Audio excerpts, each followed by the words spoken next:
aprovechan los maestros que enseñan cosas erradas para manipular. Ellos son expertos en manipular las emociones de la gente, los sentimientos de la gente. Los hacen sentir cosas para hacerlos pues felices según ellos. Entonces vemos que este tipo de enseñanza dentro del cristianismo, de ahí se derivan expresiones como, por ejemplo, esta: venga a nuestra iglesia y sienta la presencia de Dios. Como si Dios nada más estuviera y se sintiera en un recinto como este, ¿sí? Otros dicen, venga, fíjense, todo centrado en las emociones y en los sentimientos. Venga y vea los milagros de Dios. Y si no hay milagros, ¿ve? Todo eso es subjetivo.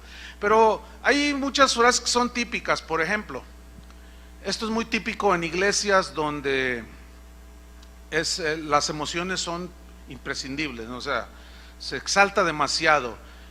Dicen, ¿cuántos de ustedes, está el predicador o el que está allí dirigiendo, dice, ¿cuántos de ustedes no sintieron la presencia de Dios hoy? No, pues en los auditorios siempre va a haber gente que por las circunstancias que están viviendo, perdieron el trabajo, están cansados, qué sé yo, no sienten, entre comillas, la presencia de Dios, porque mañana tienen que pagar la renta y están preocupados. Entonces están más metidos en eso. Entonces les dicen, ¿cuántos no sintieron la presencia de Dios? Entonces no falta quien levante la mano, pásenle acá al frente, vamos a orar para que sienta la presencia de Dios. Y comienzan a orar por ellos y les empujan el vientre y les hacen en el nombre de Jesús y los angolotean y les hacen, los tumban. ¿Sientes la presencia de Dios? No. A ver, otra vez, en el nombre de Jesús. Y empiezan a forzarlos a que sientan la presencia de Dios. ¿Ya sentiste la presencia de Dios? Y el otro responde, no, todavía no. Dice, has de estar endemoniado. Sáquenlo allá, libérenlo y luego me lo traen. No, es que todos debemos, dicen, debemos sentir la presencia de Dios. Eso no es lo que dice la Biblia, que debemos de sentir. Otros dicen, de ahí se derivan cosas como, hoy en la reunión no sentí la presencia de Dios, no estuvo el poder de Dios, no lo vi, dicen. Alguien me mandó un correo una vez y dice, no, dice, usted es una persona vacía, dice, seca, porque yo nunca he visto que haga un milagro. O sea, nunca ha visto que yo haga un milagro, como si uno los hiciera. Todo eso es producto de ¿qué? De un evangelio centrado en los sentimientos, ¿sí? En las emociones. Otros dicen, ¿por qué Dios no me da lo que le pido? Y dicen, yo oro a Dios y siento, fíjese, siento que no me oye. Es que no es cuestión de sentir ni de tocar, sino de creer. Esa es la diferencia. Otros, basados en sus sentimientos y emociones, cuestionan a Dios de lo que les pasa algún evento calamitoso en su vida y dicen cosas como, ¿por qué a mí, Señor? ¿Por qué a mí? Y luego algunos añaden, si yo diezmo, ¿por qué a mí me pasa eso? ¿Por qué me pasa esto a mí si yo protejo a mi familia? O sea, ellos deducen equivocadamente que si tú haces lo que tienes que hacer como cristiano, automáticamente no te deben de pasar ningún evento calamitoso. Y ese es un error. Eso no está en la Biblia. Entonces, su cristianismo está basado en sus sentimientos, en sus emociones. Por consecuencia, son cristianos débiles, son cristianos desconcertados, son cristianos volubles, tienden a la depresión. Finalmente terminan dejando a Cristo simplemente porque sus emociones, sus expectativas, sus sentimientos, sus deseos, sus sueños personales no se cumplieron. Pero hay un producto de este evangelio centrado en las emociones de la gente, en los sentimientos y en los deseos de la gente. Hay uno típico, son frases que se escuchan todos los días en las iglesias y en las vidas de muchos cristianos que se han expuesto a este tipo de mensajes. El típico que está ahí, dos cristianos hablando y uno le dice al otro, oye, fíjate que mi suegra me hizo algo y no la voy a perdonar. Estoy muy resentido, o mi papá me hizo algo. Entonces el otro cristiano te aconseja bien y dice, no, perdónalo, no dejes que ninguna raíz de amargura te bloquee la gracia de Dios, perdónalo. Entonces la típica es, no, es que no me nace perdonarlo. ¿Han oído eso? No siento perdonarlo, no me nace, no me nace dar, no me nace perdonar, no siento hacer esto o aquello. Y yo suelo poner una ilustración para mostrar lo engañoso que es esto y lo erróneo que es. Y el ejemplo es muy sencillo, lo van a entender ustedes. Algunos ya lo han escuchado, sean pacientes con los que no han escuchado este ejemplo, nada más es para ilustrar eso de no me nace hacerlo. ¿Cuántos de ustedes tienen luz en su casa? ¿Teléfono? ¿Pagan renta? Ok, ¿cuánto pagan de luz? A ver, ¿cuánto pagan de luz? 500, 600, 300, 400, 1000. No, pues ya apaguen las televisiones, mucho. ¿Cuánto pagan de teléfono? 300, igual más o menos 300, 500. ¿Cuántos pagan renta? ¿Cuánto pagas? 5,000, 3,000, 2,000. Bueno, ok. Mañana, cuando ustedes amanezcan, abran la puerta, se van a encontrar con los recibos de la luz y del teléfono. Entonces, usted que paga 500 pesos de luz, se va a encontrar el recibo de la luz y va a decir, 5,000 pesos. Ay, esto va a decir, qué bendición. Mira, mi amor, le dice al marido que todavía está medio levantando allí, mira, un recibo de la luz, 5,000 pesos. Y el marido dice, qué bendición. Ay, gloria a Dios. Y luego dice, también está el de la luz, y el de la luz es de 3,000. Saltó de 300 a 3,000. Sí, wow, no cabe duda. Qué bueno es ser hijo de Dios. Qué bendición. Oye, ¿qué horas son? No, pues son las 8, todavía no abren, ¿verdad? Es que tengo unas ganas de ir a apagar la luz. Me nace de todo mi corazón ir a apagar la luz y el teléfono. Y usted se desespera porque le nace pagar los recibos, ¿verdad que le nace? Y usted llega desesperado ahí a las ventanillas a pagar sus recibos y ya, pero resulta que se encuentra con una fila de 3 kilómetros porque hay 10,000 personas que les nace ir a pagar. ¿Cuántos de ustedes que pagan renta se paran el día que, por ejemplo, mañana se vence la renta y ustedes están esperando desesperados que llegue el dueño de la casa para pagarle la renta? ¿Verdad que les nace? Ok, ¿qué sucede si no pagas la luz y el teléfono? ¿Qué sucede? Le hacen así, te lo cortan, ¿sí? Es decir, tú pagas la luz y el teléfono, te nazca o no te nazca, sientas o no sientas hacerlo, tú lo pagas sí o sí, porque si no lo pagas, te cortan la luz y la comunicación, ¿cierto? Tú no puedes llegar a Teléfonos de México y decirle, ¿sabe? Déjeme explicarle por qué no le puedo pagar el teléfono o la luz, porque yo perdí mi empleo y iba a decir, lo siento mucho, si no paga le cortamos la luz, ¿sí o no? Entonces tú tienes que pagarlo sí o sí, aunque no te nazca, aunque no sientas hacerlo. ¿Saben por qué algunos de ustedes tienen la luz espiritualmente hablando cortada? ¿Saben por qué algunos de ustedes tienen la comunicación con Dios cortada? Porque Dios te dice, trata bien a tu esposa para que tus oraciones no tengan estorbo. Entonces dice, no, es que no me nace, es que no siento. Perdona a tu papá, que dices que cómo estás amargado porque te abandonó tu papá. Es que no me nace perdonarlo, es que nunca te va a nacer. Entonces, como nunca te nace, no lo perdonas, etcétera. ¿Y qué sucede? Te cortan la luz. Ahora, algunos tienen un argumento y dicen, no, es que yo lo hago porque si no me siento como hipócrita. Por ejemplo, está dirigiendo Chuy García la alabanza y hay un momento en la alabanza que dice, levanta tus manos y alaba al Señor. Entonces tú estás allí y dices, no siento, es que no me nace. ¿Por qué voy a hacer algo que no me nace? Porque si yo hago algo que no me nace, entonces soy un hipócrita. No, estás confundiendo la gimnasia con la magnesia. Estás confundiendo la obediencia que dice la Biblia, alabad a Dios en su santuario. El rey David en el Salmo 103, no tiene que buscarlo, se ordenaba a sí mismo y decía: bendice alma mía al Señor y bendiga todo mi ser su santo nombre. ¿Por qué? Porque a veces nuestras emociones y sentimientos y sentir puramente humano nos bloquea obedecer a Dios, y de eso se va a tratar la enseñanza de hoy. Entonces la obediencia a Dios no contempla nuestros sentimientos, nuestras emociones como requisitos para obedecerlos, no. Dios nunca dice si sientes o si te nace, hazlo. No, Dios nunca dice obedece hasta que te nazca en tu corazón.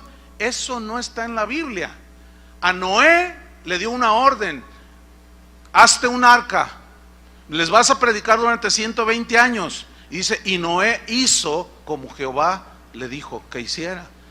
Dios nunca le dijo a Noé: oye, ¿te nace servirme? ¿Te nace ir a predicarle a la gente? No, dijo, ve. A Jonás le dijo, ve. A Moisés le dijo, libera a mi pueblo de la esclavitud de Egipto. No le dijo, ¿cómo ves, Moisés? ¿Sientes en tu corazón ayudarme? No. Entonces vemos que Dios nos ordena, nos da su palabra, que por cierto esa palabra fue diseñada para bendecirnos, no para bloquearnos, no para molestarnos. En la medida que nosotros obedecemos a Dios, también es la bendición que recibimos. Muchos quieren la bendición de Dios, pero no obedecen a Dios porque no les nace, porque no sienten y se dejan dirigir y guiar por los sentimientos naturales. Pablo decía, porque por fe andamos, no por vista. La fe es del espíritu, la vista es del mundo natural. Entonces la fe está por encima de los sentimientos naturales, de las emociones humanas, de los anhelos y deseos nuestros. La voluntad de Dios está por encima, y eso es la fe: creer, someterse y creer que Dios es el que gobierna y que Él es soberano. Tomás, uno de los apóstoles, es el típico creyente dominado por sus sentimientos, por sus emociones, por lo que ve, por lo que toca, por lo que siente, y no por la fe. La fe es sólida, constante, te afianza, ¿sí? Vamos a Juan 20:18, que es donde tomamos el texto base. Y aquí el contexto, Juan 20:18, es que Jesús había resucitado ya después de haber muerto en la cruz. Se le aparece a María Magdalena y dice esto en Juan 20:18. Fue entonces María Magdalena para dar a los discípulos las nuevas de que había visto al Señor y que Él le había dicho estas cosas. Cuando llegó la noche de aquel mismo día, el primero de la semana, estando las puertas cerradas en el lugar donde los discípulos estaban reunidos, por miedo a los judíos, subraye miedo.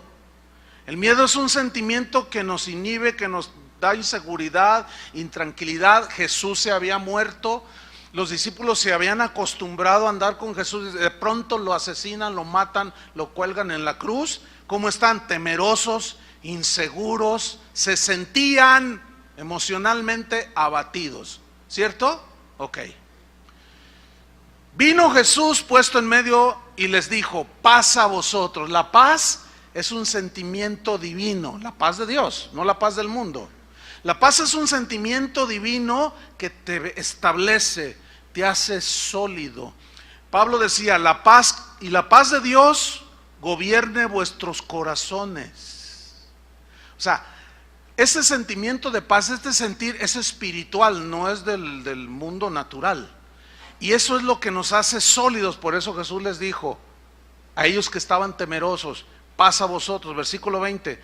Y cuando les hubo dicho esto, les mostró las manos y el costado. Y los discípulos se regocijaron viendo al Señor. Quiero hacer notar esto: regocijaron. Notan que en un minuto ellos estaban tristes, inseguros y todo lo demás, y en un minuto ya estaban regocijándose. ¿Lo alcanzan a ver? ¿Qué nos enseña esto? Nos enseña que nuestras emociones, nuestros sentimientos, nuestro parecer es muy inconstante, ¿sí? Es como el clima. El clima puede variar. Como una vez estuve en una ciudad de Sudamérica que está junto a la cordillera de los Andes. En un mismo día experimenté frío congelante, calor sofocante, lluvia, humedad, pero en una sola mañana. Impresionante, que al otro día bromeábamos y decíamos, oye, ¿qué vamos a hacer? Porque mira, pues hace mucho frío, luego mucho calor, luego llueve. Bueno, nos ponemos unos bermudas y luego un abrigo y nos llevamos el paraguas. Y a la hora que hace mucho calor, pues en bermudas. Hace frío, te cubres, llueve, sacas el paraguas. ¡Qué tremendo! Entonces estábamos bromeando y decíamos, ¡qué inestabilidad del clima acá! Y nunca se me olvida que el Señor me dice, mira, así como el clima de esta ciudad, así son muchos cristianos. Yo le dije, no entiendo, así de inestables. Ahorita puedes estar gozoso, feliz, y en 30 segundos se te acaba el gozo. Por diversas circunstancias. Tú puedes estar, no, gloria a Dios, ahora sí al Señor, cueste lo que cueste, yo lo serviré, aleluya, estoy tan feliz. Oiga, hermano, ¿qué pasó, hermano? Le acaban de robar su auto. Ya, se te acabó el gozo. Nuestros sentimientos cambian, varían de un minuto a... Tú puedes experimentar en un solo día la tristeza, el regocijo, todo. Y eso es justamente lo que el Señor quiere que entendamos para evitar ser guiados, dirigidos, impulsados por nuestros sentimientos humanos, por nuestras emociones humanas. Entonces, dice en el versículo 24, Juan 20:24, pero Tomás, uno de los 12, llamado Dídimo, no estaba con ellos cuando Jesús vino. Le dijeron pues los otros discípulos, al Señor hemos visto, le dicen. Él les dijo, fíjate, si no ver,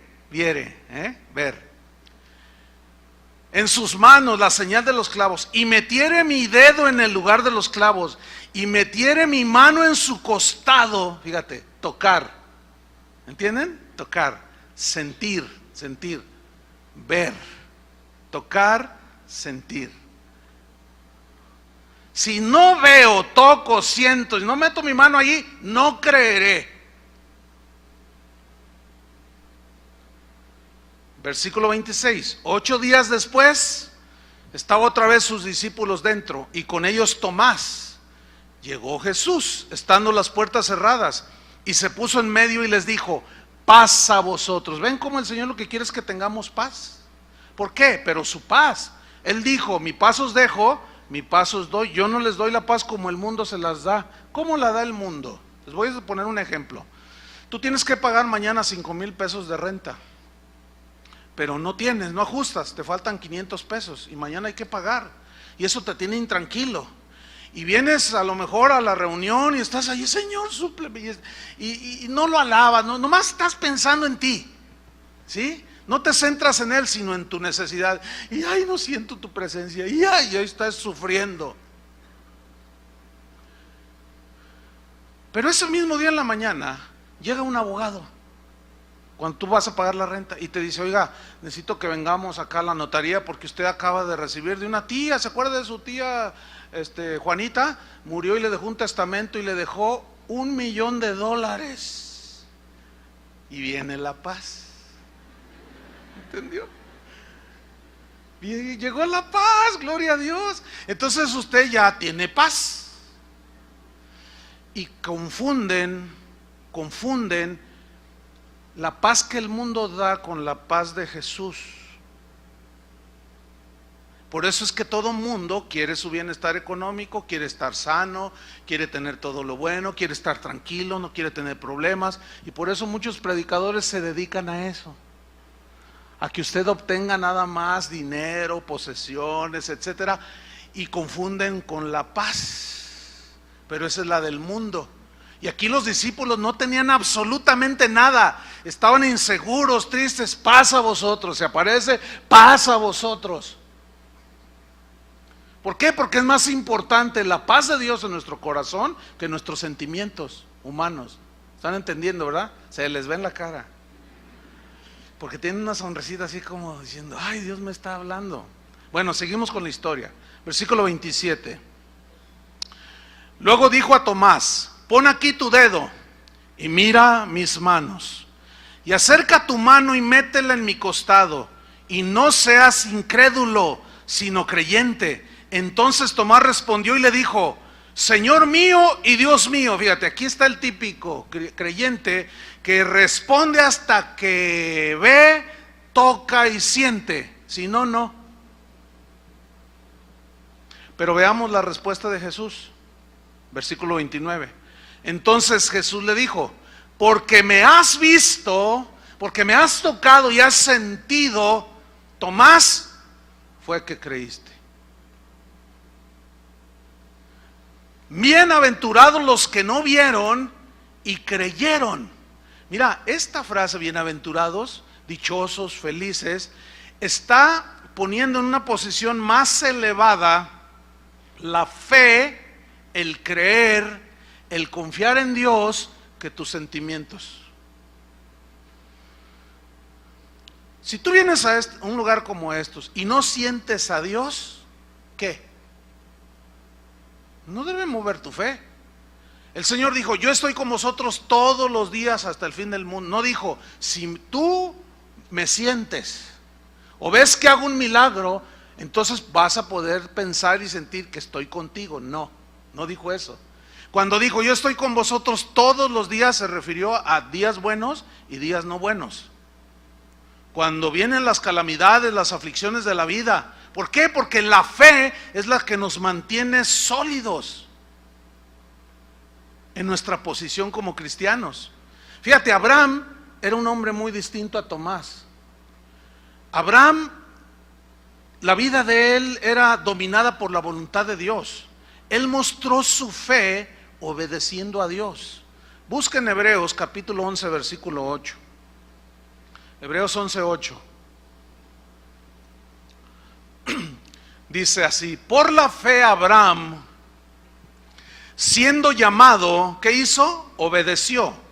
Fíjate, la frase siendo llamado, ¿a qué se refiere? Se refiere cuando Dios le dijo allá en Génesis, Abraham, salte de tu tierra y de tu parentela. O sea, Dios lo llamó a salir fuera de su casa, al llamado que él tenía, al lugar donde él le iba a mostrar. ¿Y qué hizo Abraham? Obedeció. Para salir al lugar que había de recibir como herencia, y salió sin saber a dónde iba. Mira, muchas cosas en los asuntos de Dios, en el cristianismo, tienen una lógica, es decir, la lógica humana muchas veces empata y coincide con la lógica de las cosas de Dios, ¿sí? Pero no todas, ¿eh? Es lógico, humanamente hablando, que tú vas con tus maletas y alguien te pregunte, hola, ¿a dónde vas? Y tú digas, no, pues voy a Acapulco. Es lógico, no tiene lógica. Pero ¿qué me dices de que te ven con tus maletas y te dicen, hola, ¿a dónde vas? Y tú dices, no sé. Y te dicen, ¿cómo? No sé a dónde voy. Entonces, ¿me estás bromeando? No, es que no sé. ¿Verdad que no suena lógico en la lógica humana? Pero en la lógica de Dios, no. En la lógica de Dios es, obedéceme. Y después te vas a dar cuenta de lo que yo quiero hacer contigo. Entonces ahí Dios está poniendo una vez más la obediencia por encima de lo que pensemos, sintamos, etcétera, etcétera. Por encima de nuestros deseos, anhelos y necesidades. Primero está su voluntad. Entonces esto va tomando forma. Ok, buscan Romanos 4:18 al 21. Romanos 4:18 al 21. Aquí Pablo toma la historia de Abraham cuando le da la promesa de un hijo que fue Isaac. Pero acuérdense que Abraham era un anciano y su esposa era anciana también, pero estaba estéril. Entonces él le hace la promesa, dice Romanos 4:18. Dice que Abraham creyó en esperanza contra esperanza para llegar a ser padre de muchas gentes. ¿Qué significa creyó en esperanza contra esperanza? Significa que la esperanza que le dio a él, Abraham, la promesa de Dios, Dios le da una promesa, surge una esperanza en él de tener un hijo, y creyó en la esperanza que Dios le daba a Abraham, creyó contra o a pesar de la esperanza natural que él no podía tener hijos. ¿Entendió? Eso es, creyó en esperanza que le daba Dios contra la esperanza natural que ya no había. Entonces él creyó en esperanza contra esperanza para llegar a ser padre de muchas gentes. Y mire, subraye lo que viene a continuación: conforme a lo que se le había dicho. No a lo que se le ocurrió a Abraham, sino a lo que Dios le había dicho. ¿Qué le había dicho Dios? Así será tu descendencia. Y esto es tomado del Génesis. Abraham, venme aquí, Señor, sal afuera y cuenta las estrellas. Y sale Abraham de su tienda y mira las estrellas. Dice, no son incontables, Señor. Así será tu descendencia. Pero él se miraba viejito y miraba a su anciana esposa y aparte estéril. Y así como que, pero Dios le decía, pero así te voy a multiplicar. Dios le había cambiado el nombre de Abraham a Abraham. De Abraham, padre exaltado, a Abraham, padre de muchas gentes. Así es que pueden imaginarse cuando Sara le decía, Abraham, y los vecinos oían. Y decían, mira los viejitos, qué ilusionados están. Mira, ya están chochando, decimos acá, ¿no? Ya están, mira, le dice padre de muchas gentes y no tienen ni hijos, pobrecitos.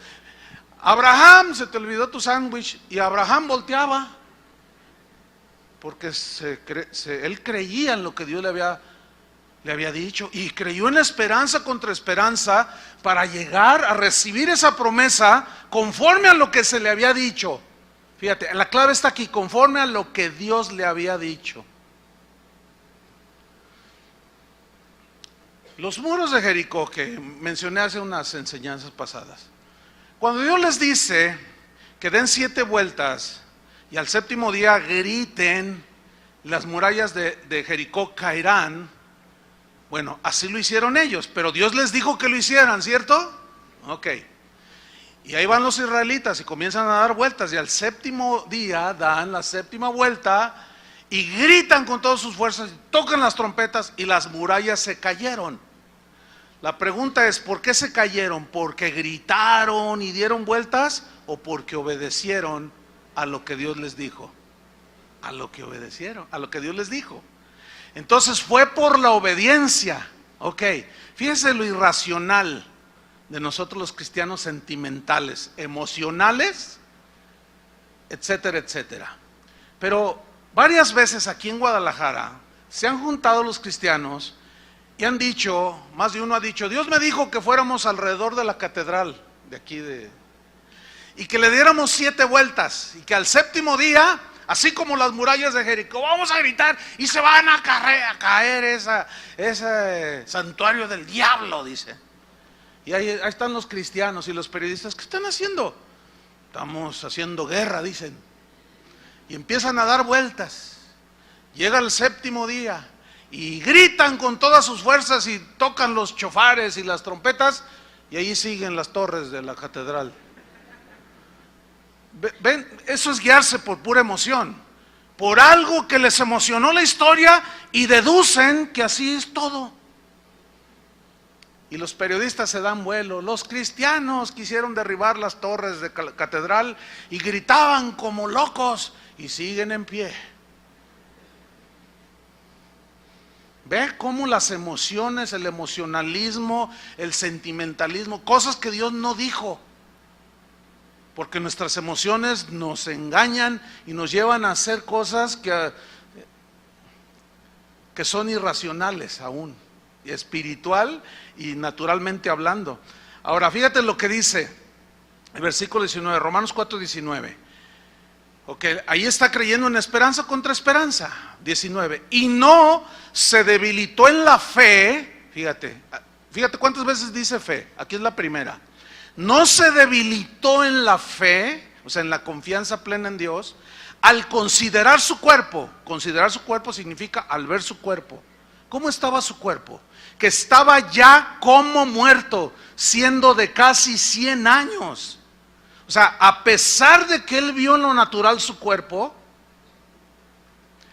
o la esterilidad de la matriz de Sara, a pesar de que él consideró y vio a Sara, su mujer, ancianita, viejita, y aparte estéril, fíjate, aquí está, ¿cómo se siente en lo natural? Una total imposibilidad, ¿no es cierto? Pero en la fe no. La fe confía en lo que Dios le dice y te hace estar sólido. Ahora bien, había una lucha en Abraham. La lucha era en si creer y mantenerse firme o dejarse arrastrar por sus sentimientos, por sus emociones y por cómo él pensaba o sentía. Entonces, como para Dios es subjetivo, no es lo objetivo, sino sub, quiere decir que está abajo. Eso significa sub, que está abajo de algo. Nuestros sentimientos, anhelos y propósitos son subjetivos. Primero está la voluntad de Dios. Y Dios tenía una voluntad para este hombre. Entonces él no se debilitó, versículo 20, tampoco dudó por incredulidad de la promesa de Dios, sino que hizo, se fortaleció ¿cómo? En fe. Otra vez vuelve a decir la fe. ¿Por qué? Porque Abraham de alguna manera había entendido que lo que a él lo podía mantener sólido y certero en el camino de Dios era la fe, era creer en Dios, confiar en Dios. Entonces él se fortaleció ¿cómo? Dando gloria a Dios, alababa a Dios. Se miraba al espejo y se sentía mal. Miraba a su esposa, no, peor. Pero luego la fe lo hacía levantar. Y decía, pero Dios me lo prometió, ¿cómo le va a hacer? No sé, pero yo creo. Esa es la verdadera fe. Versículo 21, plenamente convencido estuvo Abraham de que era también poderoso Dios para hacer todo lo que había prometido. Dios no va a hacer nada que no te ha prometido. Dios no va a hacer nada que Él nunca prometió en su palabra. Dios no está obligado a apoyar algo que Él nunca ha dicho. Así puedes tener un sentimiento, porque algunos confunden. Yo tengo mucha fe. Y pasa un año y no llega nada de lo que quieren recibir. Y al rato ya se van del Señor. ¿Dónde está la fe? Esa no es fe. Ese era un sentimiento de fe. Lo confunden. Era un anhelo que tenían y ese anhelo les obligó a sentir una supuesta fe que nunca existió. Ahora, la obediencia de Abraham, él tuvo una revelación que Pablo posteriormente en el Nuevo Testamento nos la revela. Pablo dijo, no mirando nosotros las cosas que se ven. Fíjate qué interesante, esto está en 2 Corintios 4:18, para los que anotan. 2 Corintios 4:18, dice Pablo, no mirando nosotros las cosas que se ven. Fíjate, parece así como un juego de palabras, pero está hablando en sentido espiritual, pero hablando de lo natural. Dice, no mirando nosotros, no mirando las cosas que se ven, sino las que no se ven. ¿Cómo está eso? Es que está hablando de una vista espiritual. Pues las cosas que se ven, que es todo esto, ¿son qué? Temporales. Pero las que no se ven son eternas. Aquí Pablo, una vez más por el Espíritu Santo, le está dando una supremacía a la fe que al sentir. Porque yo veo, por ejemplo, veo cómo están las cosas en el mundo, cómo se perfila cada vez más los congresos en los países distintos, aprobando los matrimonios entre homosexuales, aprobando el aborto, y no se ve bien, ¿sí? Cada vez hay más maldad, cada vez hay más corrupción, y esto es en todos lados, ¿eh? Cuando uno está en su país y no sale o no ve noticias de ahí de otros países, uno piensa que este país es un desastre, ¿verdad?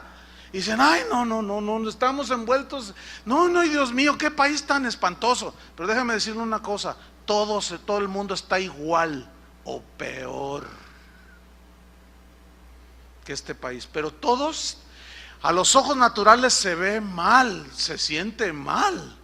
Tú dices, Señor, y a mis hijos cuando los lleve cuando tengan que ir a la universidad, y eso te provoca un sentimiento de inseguridad, ¿sí o no? Pero entonces ahí es donde Jesús dice, ¿y dónde está vuestra fe? ¿Dónde está vuestra fe? ¿Se acuerdan cuando Jesús iba caminando en el mar? Que Pedro, dijeron todos, ¡un fantasma! Le dice, no soy un fantasma, soy yo, les dice. Entonces Pedro le dice, si eres tú, a ver, manda que yo vaya sobre las aguas. Ven, le dice. Entonces él fue porque Dios le dijo, ven, ¿no? Y se baja de la barca y comienza a andar sobre el agua. Pero dice, pero viendo Pedro las olas, se comenzó a hundir.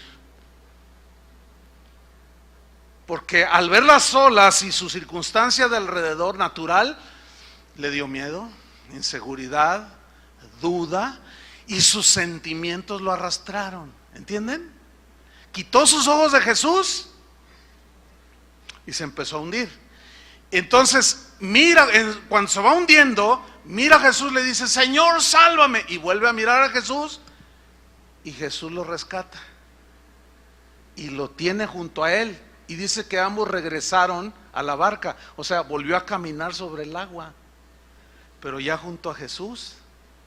Pero mientras él, que luego hablaremos más de Pedro, porque era un hombre muy emocional, miraba las cosas que se ven, sentía las cosas que se sienten humanamente.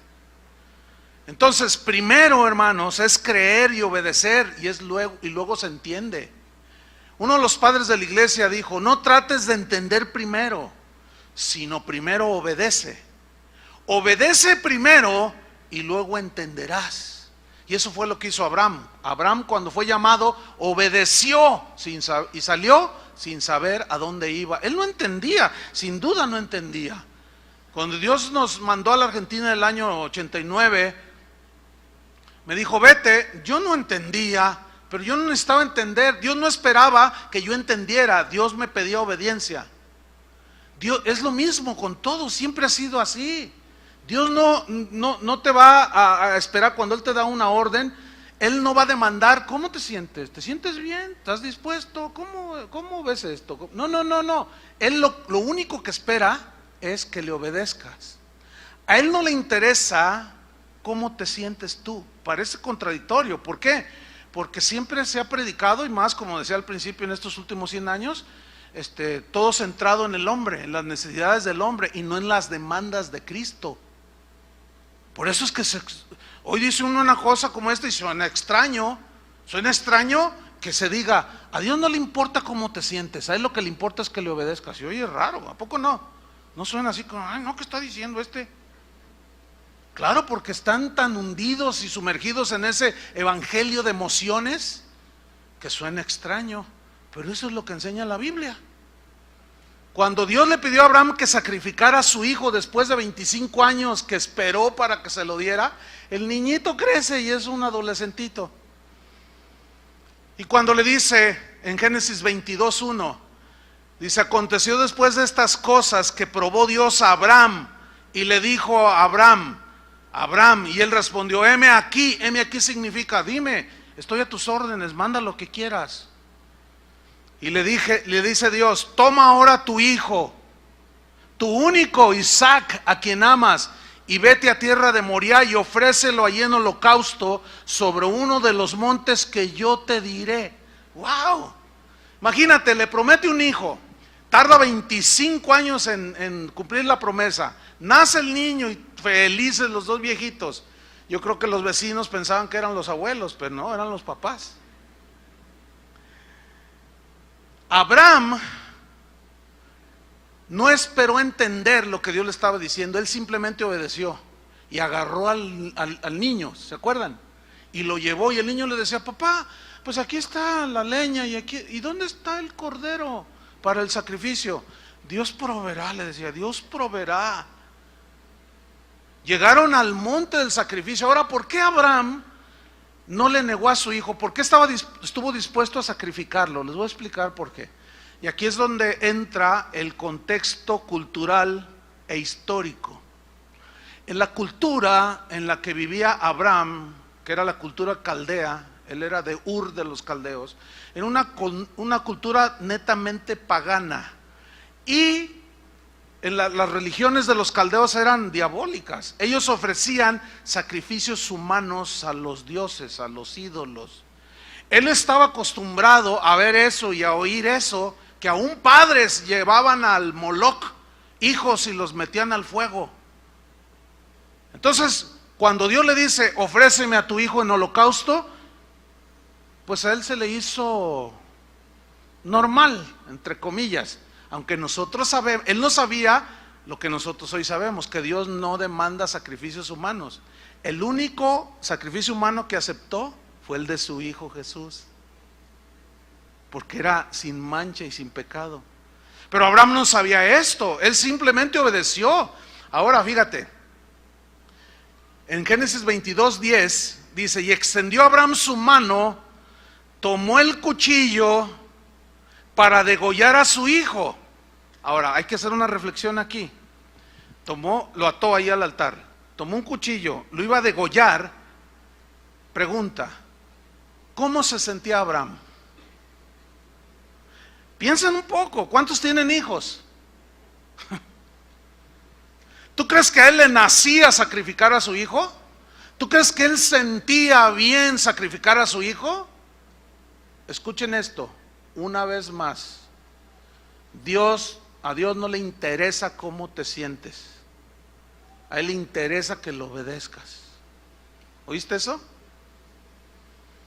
Porque sin duda Abraham estaba desesperado, pero su fe era mayor que lo que él sentía. Su obediencia era casi perfecta, porque la única perfecta fue la de Jesús. Entonces nos muestra a un hombre con un dolor, probablemente se volteaba cuando empezaba a llorar, qué sé yo. Y ahí está Abraham, dice el versículo 11, entonces el ángel de Jehová le dio voces desde el cielo y dijo, Abraham, Abraham, 2 veces, como diciendo, Abraham, Abraham, y él respondió, heme aquí, ahora qué quieres que haga, Señor. Yo me lo imagino con las lágrimas en los ojos. Señor, mi hijo, ¿y qué más quieres? Porque tú estás sobre todo. Heme aquí, le dice, versículo 22, y dijo, no extiendas tu mano sobre el muchacho, ni le hagas nada, porque ya conozco que temes a Dios, por cuanto no me rehusaste tu hijo, tu único hijo. Qué tremendo, qué tremendo. Una vez más, Dios por encima de nuestras emociones, por encima de lo que más amamos aquí en la tierra, está Él. Por eso Jesús dijo, si alguno prefiere a padre o madre, hijo, etcétera, etcétera, más que a mí, no es digno de mí, no puede ser mi discípulo. ¿Por qué? Porque el Señor como supremo rey merece suprema adoración, suprema obediencia. Por eso los apóstoles, cuando les prohibían predicar, decían, juzguen si es menester obedecer, si es justo obedecer a vosotros antes que a Dios. A Dios nos debemos.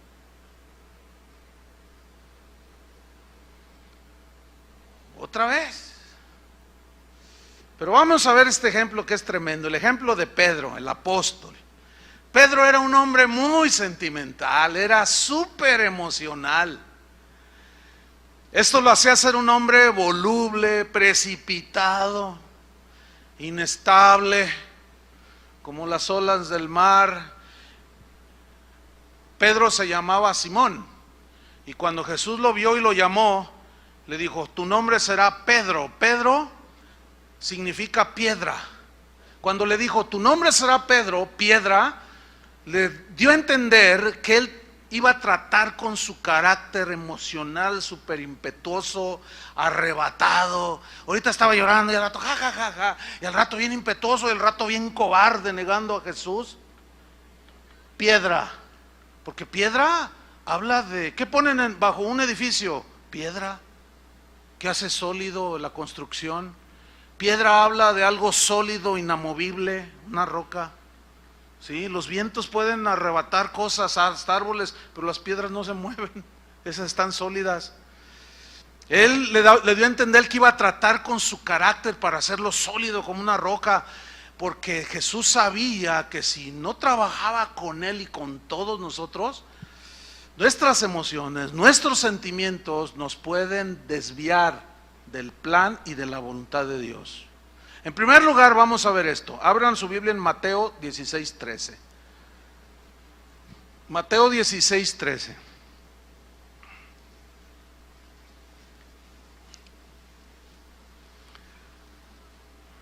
¿Qué historia esta? Fíjate, Pedro hizo una declaración aquí realmente sorprendente. Pero pongan mucha atención. Mateo 16:13, ¿ya lo tiene? Bien, vamos allí. Dice así: viniendo Jesús a la región de Cesarea de Filipo, preguntó a sus discípulos diciendo: ¿quién dicen los hombres que es el Hijo del Hombre? O sea, ¿quién soy yo? ¿Quién dicen que soy yo? Ellos le respondieron: unos dicen que eres Juan el Bautista, otros dicen que tú eres Elías. Fíjense qué confundidos estaban, y otros dicen que eres Jeremías o alguno de los profetas. Versículo 15, Él les dijo: y vosotros, mis discípulos, ustedes los que me siguen. En otras palabras, parafraseando a Jesús, me interesa que me conozcan. Ustedes, ¿quién dicen que soy yo? ¿Quién decís que soy yo? Le preguntó a quién, a los discípulos. ¿Quién respondió?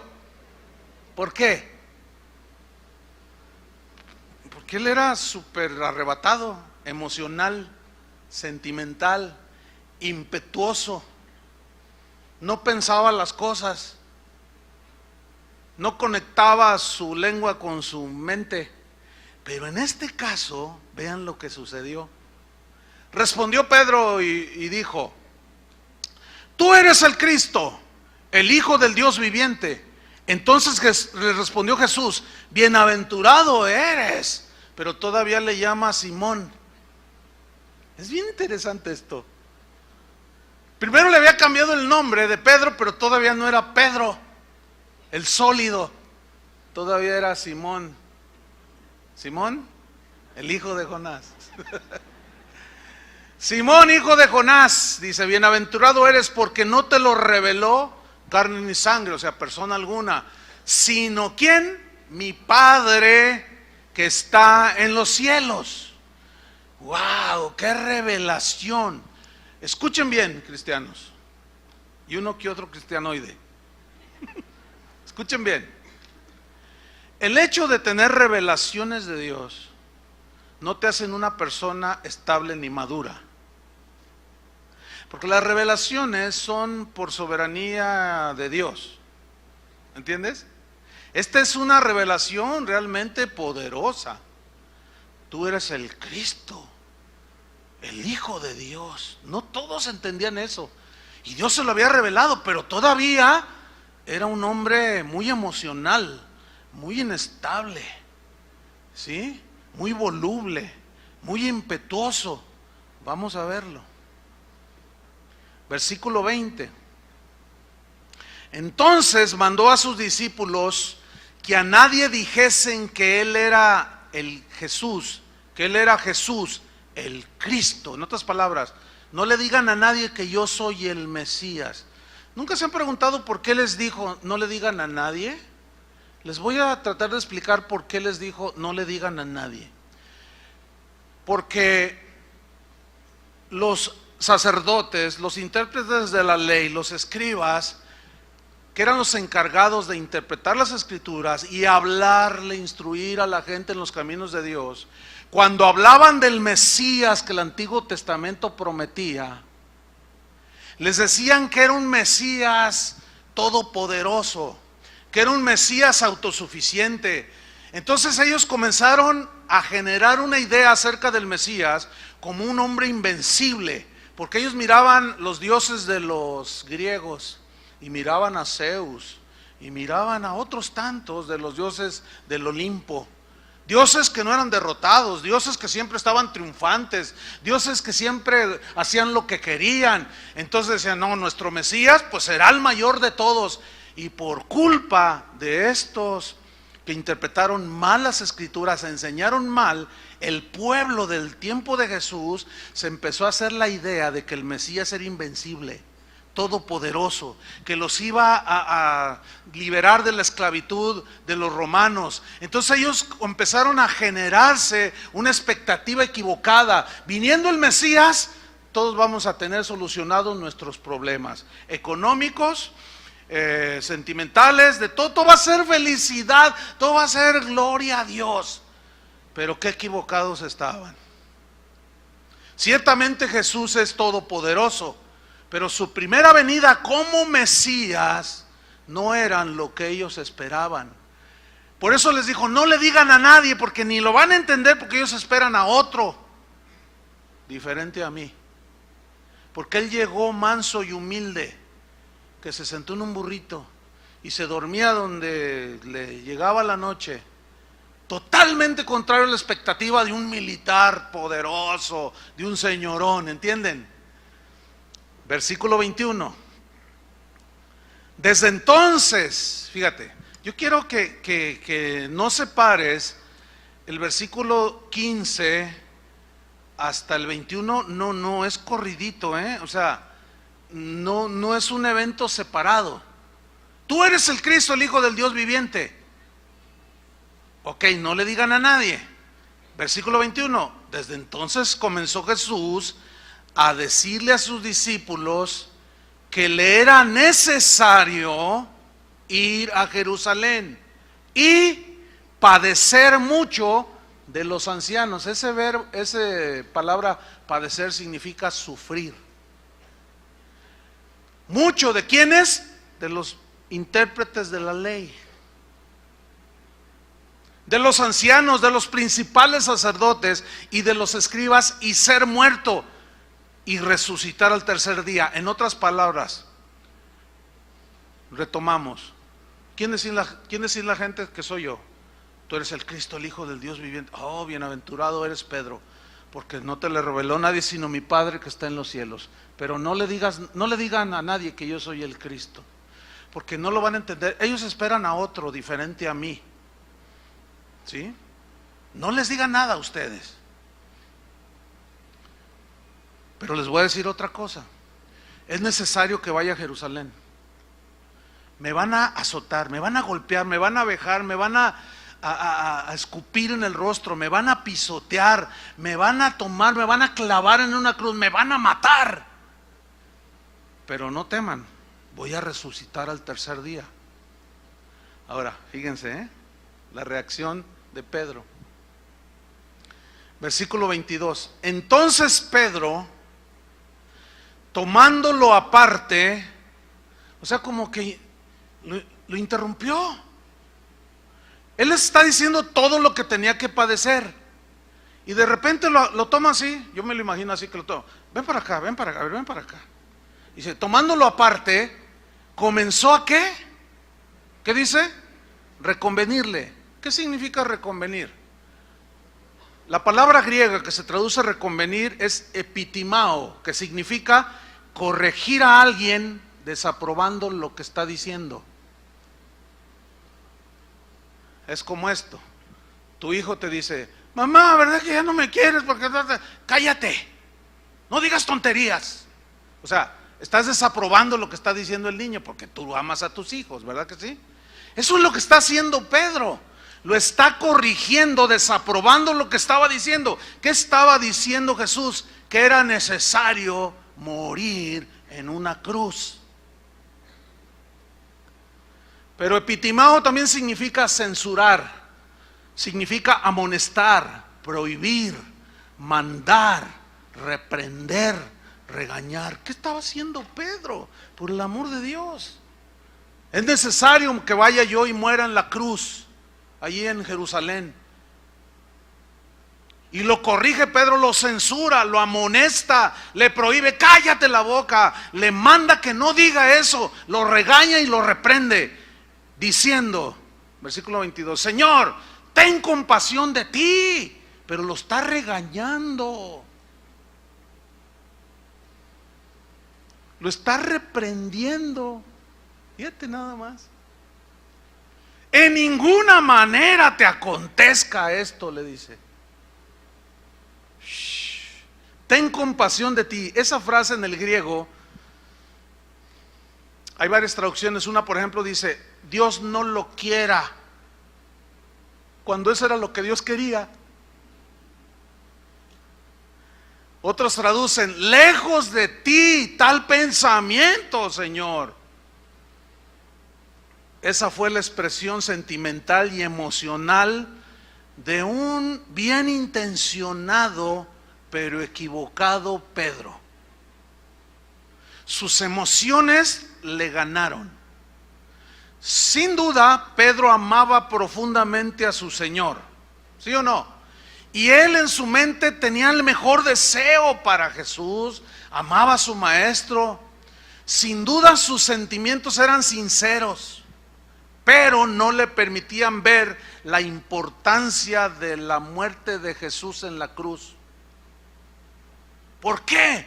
Por la idea equivocada que tenía del Mesías. De ver a su maestro sufrir tal clase de muerte, eso simplemente era inaceptable para su concepto del Mesías. ¡Qué tremendo! No, es que si te mueres, ¿qué vamos a hacer? Mira, se habían acostumbrado tanto a Jesús que ellos vieron cuando Jesús multiplicó los panes y los peces. Dijeron, ¡ay! ¡Uy! ¡Qué buena onda! ¡Qué bien está esto! Ellos vieron cuando resucitó a Lázaro. A Pedro le dijo una vez cuando lo cuestionaron, no pagan impuestos. Señor, dicen que no pagamos. Sí pagamos. Para callarles la boca, mira, tira el anzuelo, ve al mar y vas a sacar un pez. Y de ahí lo vas a abrir y vas a sacar una moneda y pagas por ti, por mí. Si sabe todo. Todo está solucionado con el Señor. Entonces, Pedro, discípulos, es necesario que yo vaya a Jerusalén, me van a matar, me van a crucificar. Entonces cuando está oyendo Pedro, las emociones, pero era bien intencionado, ¿sí? Te voy a decir, es como esto. Ahí está el joven, ¿verdad? 33 años ya tiene el joven, no se ha casado. Esta es típica, es que es un ejemplo típico que sucede siempre. Ahí está, pero tiene un amigo, tú eres amigo de ese joven que está soltero. Entonces le dice, oye, pues ya se me está yendo el tren, dice el soltero o la soltera. Entonces, ¿tú quieres algo bueno para tu amigo, sí o no? Ok, entonces dice, oye, fíjate, no, pues ninguna hermanita de la iglesia, no, pues ninguna. Yo trato de ser amable y ahí, oye, pues te invito a leer la Biblia. Esto y lo otro, y no, pues como que no le caigo a nadie. Entonces, tú quieres lo mejor para tu amigo. No te preocupes, yo voy a orar por ti. Él tiene tu esposa, la que va a ser tu esposa. Pasa el tiempo y nada. Pero ahí donde trabaja el muchacho, entra una nueva secretaria, no es cristiana. Entonces el muchacho la saluda y la otra la saluda así muy amable, hola, ¿qué tal? Y le empieza a hacer ojitos y lo empieza a hacer sentir. Pongan atención, lo empieza a hacer sentir. Y pasa otro día y empieza a verla y ya la ve y empieza a sentir emociones. Entonces un día le dice, oye, ¿no me invitas a un café? No, pues el otro está ilusionadísimo. Pero escuchen, sus sentimientos no lo dejan, no le permiten ver que está violentando la palabra de Dios. No te unáis en yugo desigual. No alcanza a verlo. Entonces, como tú quieres el bien para él, viene y te dice, oye, ¿qué crees? Hermano, fíjate que, pues ya ves, aquí ni una hermanita de la iglesia me hace jalón. Pues yo no sé qué hacer, pero ¿qué crees? Hay una chica en el trabajo, miras qué ordenada, qué educada, que la pone como lo máximo, la mejor mujer del mundo. Entonces, como tú quieres lo mejor para tu hermano, le dices, te voy a ayudar en oración, hermano. Ya te involucró en sus sentimientos, ¿entiendes? Ya los sentimientos, las emociones de ambos les están desviando del camino que Dios quiere para ti. Espero me esté explicando. Entonces dice, no, pues mira, pues vamos a orar, a lo mejor es la que Dios tiene para ti. Pues sí, que al cabo, además, y luego la conoces, ¿no? ¿Sabes qué? Es mejor que las hermanas de casa de oración. No, sin duda, hermano. Gloria a Dios. Vamos, hazlo. Así estaba Pedro. Él tenía la mejor intención porque amaba al Señor y no quería lo malo para él. Pero su emocionalismo lo estaba arrastrando. ¿Lo alcanzan a ver?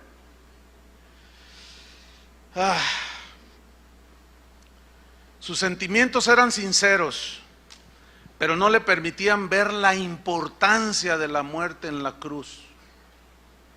¿Por qué? Pues por la idea equivocada que tenía de un Mesías. Su sentir era lógico, comprensible. Según Pedro, su Señor no debería de padecer y morir en una cruz. No, ¿cómo? ¿Qué le hizo pensar a Pedro que Jesús no debía subir a esa cruz, sufrir y morir? ¿Qué le hizo pensar a Pedro? Sus sentimientos, sus deseos terrenales, sus emociones lo estaban traicionando. ¡Qué ironía! Pedro tratando de que Jesús no obedeciera la voluntad del Padre que lo había enviado a morir por toda la humanidad, y Pedro interponiéndose allí. ¿Qué acaso no entendió Pedro lo que escuchó muchas veces cuando decían, he aquí el Cordero de Dios? Cuando iba a la sinagoga, no entendía la explicación, porque tal vez la torcían, o cuando decían, he aquí el Cordero de Dios, que quita el pecado del mundo. Implica allí que ese Cordero tiene que ser sacrificado. Pedro, como judío, iba a la sinagoga cada sábado. ¿Cuántas veces leyó y le explicaron la escritura de Isaías 53? Mas él herido fue por nuestras rebeliones, molido por nuestros pecados. El castigo de nuestra paz fue sobre él, y por su llaga fuimos curados. Y nosotros le tuvimos por abatido, por herido de Dios, despreciado y desechado por los hombres, varón de dolores, experimentado en quebranto. ¿Y cómo apartamos de él nuestro rostro? Porque le vimos sin hermosura y sin parecer. Pero nunca lo entendió. Y así hay mucha gente en las iglesias el día de hoy. Oyen la palabra, escuchan la explicación y están como Pedro. A la hora de que Jesús les dice, soy el Mesías, y él te había tenido la revelación, pero es necesario, como dice Isaías 53, que vaya a la cruz. Y Pedro le dice, en ninguna manera te acontezca esto.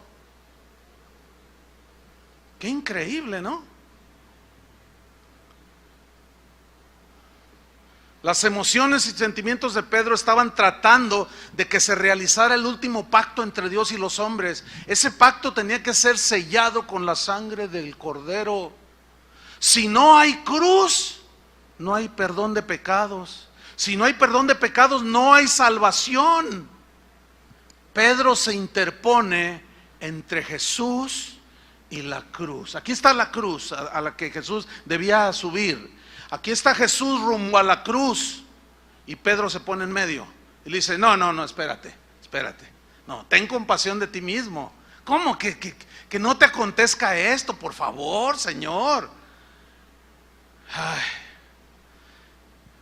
Quiero recordarles esto, que el pasaje es el mismo. Pedro tuvo, unos minutos antes, una revelación sublime de Jesús como el Cristo, el Cordero de Dios, y en 2 minutos estaba diciendo lo más diabólico que podía haber dicho. ¿Se dan cuenta cómo somos los humanos? Por eso, y simplemente por esa es la razón por la cual no debemos ni de guiarnos ni por sueños, ni por sentimientos, ni por intuición. Una vez estaba en una reunión, terminé de predicar, por ahí andaba yo, no fue aquí en casa de oración, y se me acerca una señora y me dice, pastor, usted no sabe, solo Dios sabe cuánto lo aprecio. de verdad, yo lo amo mucho. Ah, gracias, hermano. Una señora como de 60 años. Gracias, hermana. Dice, pero ¿sabe una cosa? Le voy a dar un consejo. Le digo, a ver, dígame, ¿por qué no? Pues todos aprendemos. Dice, ya no se preocupe tanto por la iglesia, ya no se preocupe tanto por las ovejas del Señor, me dice. No, tranquilo, tenga paz. Entonces yo le digo, ¿y por qué me dice eso? Es que usted se ve que es un hombre que no tiene paz, se ve un hombre intranquilo, se ve bueno, ustedes que me conocen pues se darán cuenta si soy así o no. Se ve un hombre que siempre está preocupado, que hasta a lo mejor hasta ni duerme y hasta colitis ha de tener. Le dije, pues fíjese que no, hermana, tengo mucha paz, duermo bien, la gracia de Dios me ha sostenido, pero abra su Biblia por favor en 2 de Corintios capítulo tal, versículo tal, y léalo, y lo empieza a leer. En peligro de ladrones, en peligros de los de mi nación, peligros entre falsos hermanos, peligros de los de mi nación, peligros, y todavía más lo que sobre mí se agolpa, la preocupación por todas las iglesias. Y cuando lo lee le hace, ay hermano, bueno, le digo, mire, entonces Pablo era un hombre que tenía mucha paz, ¿sí o no? Pero no hay que confundir la preocupación porque ustedes caminen bien con Dios, que es nuestra responsabilidad de enseñarles. Por eso la generación en la que visitó, que prevalecía cuando Jesús vino a la tierra, pobre generación, producto de una mala enseñanza de quién era el Mesías. Y esa es la preocupación de los pastores, que las ovejas caminen bien, sean fieles, tengan la verdadera fe, no se dejen engañar, no se dejen desviar. Esa es una preocupación genuina, pero no es falta de fe. Ustedes entienden, ¿verdad?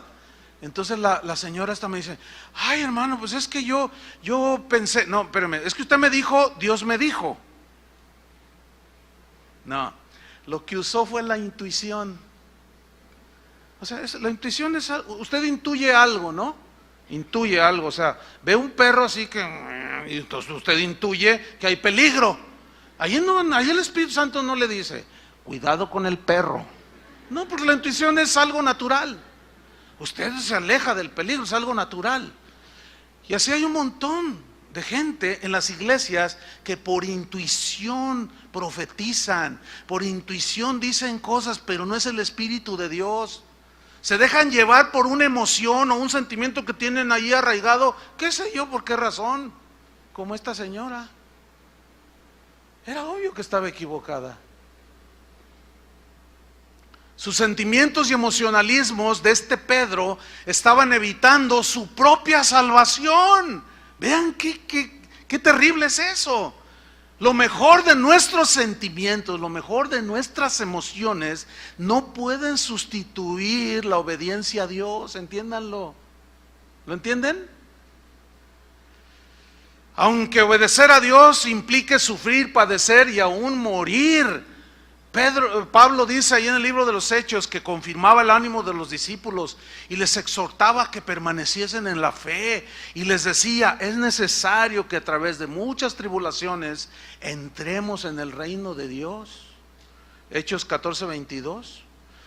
Finalmente vamos a ver la reprensión de Jesús a su amado Pedro, que en ese tiempo era Simón todavía, su amado discípulo, versículo 23, su amado discípulo, pero muy emocional, muy sentimental, muy impetuoso, muy, nada que ver.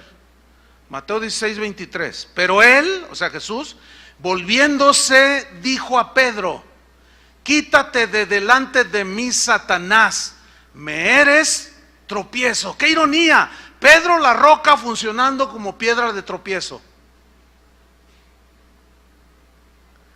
Satanás se aprovechó del sentimiento, de la emoción, del deseo humano de Pedro y llenó su mente con una idea diabólica totalmente contraria a los planes de Dios. Y Jesús le dijo a Pedro la razón de esta reacción en el mismo versículo 23. Quítate delante de mí, Satanás, me eres tropiezo. Y aquí está la razón. porque no pones la mira en las cosas de Dios. No ves lo espiritual, ves lo natural, sino en las cosas de los hombres. Versículo 24. Entonces Jesús dijo a sus discípulos: si alguno quiere venir en pos de mí, ¿qué? Quiero que ustedes sean entendidos, hermanos, y vean que el pasaje es el mismo, no está separado.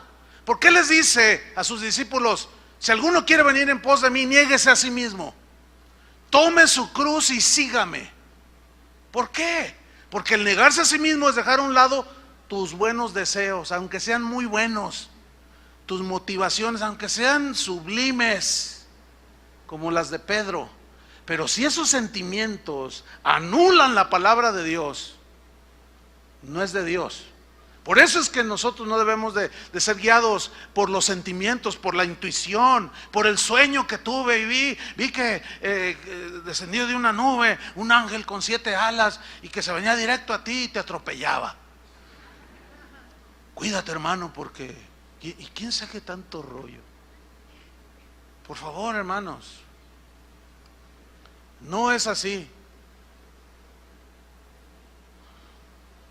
Si alguno quiere venir en pos de mí, niéguese a sí mismo, tome su cruz y sígame. Fíjese el 25, que es lo que Pedro quería hacer. Porque todo el que quiera salvar su vida, el que pretenda, no, aquí todo bien, todo próspero, todo a gusto, todo el que quiera salvar su vida o conservar su vida bien, todo gloria a Dios, aleluya, la perderá. ¿Qué es lo que está llevando a muchos cristianos a la perdición? Los evangelios que hoy se predican, centrados en lo que tú quieres, en lo que tú deseas, en lo que tú sientes, en lo que tú ves. ¿Me están entendiendo, cristianos? Y todo aquel que pierda su vida por causa de mí, o sea, que menosprecie su vida, sus sentimientos, sus anhelos, por más buenos que sean, y lo sustituya por la voluntad de Dios, salvará su vida. Eso significa la hallará. Pero luego viene un versículo que parece que no tiene nada que ver y que explica la situación interna del emocional Pedro. Versículo 26. Parece que no tiene sentido, pero dice: porque ¿qué aprovechará el hombre si ganare todo el mundo? ¿Qué quería hacer Pedro? ¿Qué expectativas tenía del Mesías? Quería todo lo material, ¿entienden? Y Jesús le dice: no, Pedro, ¿qué aprovechará el hombre si ganare todo el mundo y perdiere su alma? ¿O qué recompensa dará el hombre por su alma? Ok, ya obtuviste todo. ¿Y qué? ¿Le vas a pagar a Dios para que te salve? Ayer después de la enseñanza se me acercó una señora: pastor, ora por mí, me dice. Yo le digo: claro, ¿cuál es tu necesidad? Me dice: bueno, mire, es que en realidad yo no vengo aquí, dice, pero yo lo oigo por internet. Pero dice, hace como, no sé, 8 meses, dice, yo tengo un nieto, y como de 6 años, y él tenía asma, y cada vez que le da el ataque de asma, casi se asfixia, se muere. Entonces yo oí el internet y dije, pues voy a ir allí. Y yo lo traje a mi nieto, dice, y usted me dijo, así me dijo, usted estaba así bajita la señora. Me dice, usted oró por él. ¿Sabe qué pasó? Desde ese día se le quitó el asma. Yo le digo, el Señor lo sanó. Y dice, sí, no, usted. No, espérame, no, yo no. El Señor. Bueno, ahora, ¿cuál es su necesidad? Y me dice, es que quiero que ore por mí porque tengo VIH, tengo SIDA. Entonces yo le digo, oiga, entiendo que usted sabe que esa enfermedad es mortal. Dice, por supuesto, dice, pero como usted sana, pero como usted tiene poder, dice, yo lo vi. Y dice, pues dije, pues ahora que me lo detectaron que ya es positivo, dije, voy a ir. Entonces le digo, ok, vamos a orar. ¿Sabe que Dios la puede sanar? Dios es poderoso y la puede sanar. Pero le voy a hacer una pregunta más importante que su sanidad física. ¿Es usted salva? ¿Ha sido lavada con la sangre de Cristo? Y me mira y dice, sí. Le digo, no. Le digo, mire, ¿De qué le sirve a usted que Dios la sane? ¿Cuántos años tiene? 65. Pues ya está más para allá que para acá. No le dije eso, no le dije eso.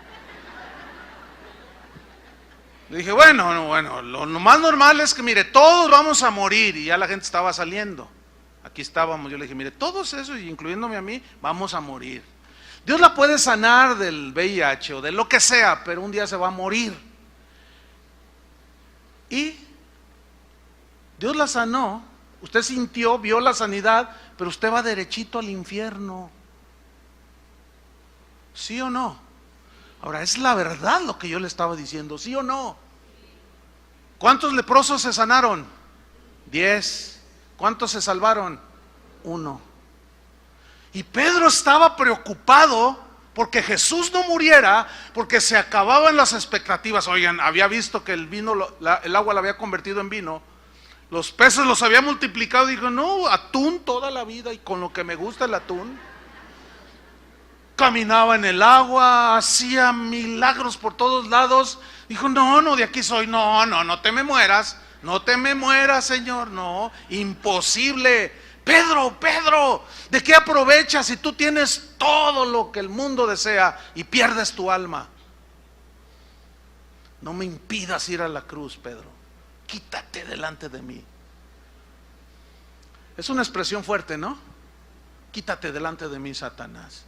Otra vez, Jesús no le importaba las emociones y sentimientos de su apóstol. Pues ¿sabes una cosa? Tampoco a Dios le interesa lo que tú sientas, pienses o desees. A Él lo que le interesa es que le obedezcas. Punto. Eso es lo único que quiere. Y ahí es donde ya a muchos no les gusta. Por eso en la predicación del evangelio, como lo que ustedes acaban de oír, no les gusta a la gente. Y cuando lo escuchan, se sienten agredidos, como Pedro se sintió agredido por Jesús.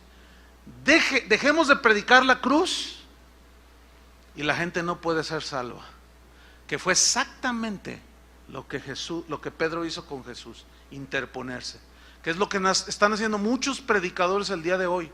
Se están interponiendo entre el cristiano que debe de ir también a crucificar como Pablo. Con Cristo estoy juntamente crucificado, ya no vivo yo, mas vive Cristo en mí. Lo que ahora vivo, lo vivo en la fe del Hijo de Dios, que me amó y se entregó por mí. ¿Qué más puedo hacer yo? No, Cristo, no vayas a la cruz. Él ya pagó por ti. Ahora tú disfruta la prosperidad. Que hablan como Huerta del Mercado, ¿verdad?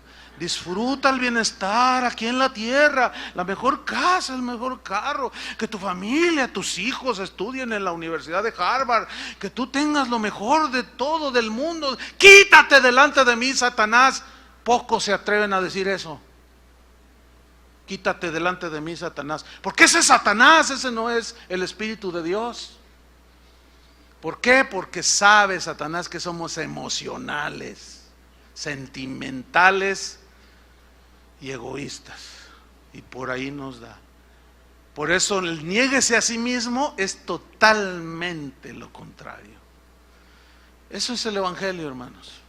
Obediencia, sentimientos y emociones. ¿Qué relación hay? Ninguna. Oremos. Padre, muchas gracias por tu palabra. Gracias, Señor, porque sin duda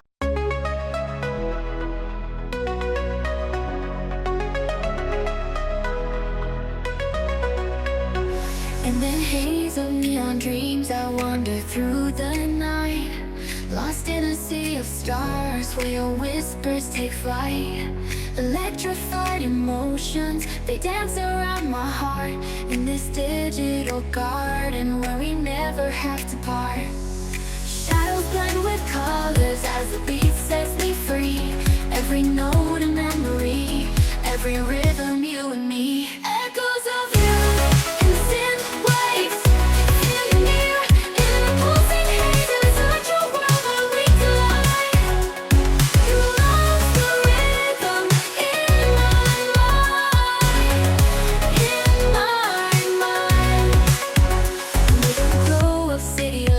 our shadows intertwine in this kaleidoscope of love where the past and future align.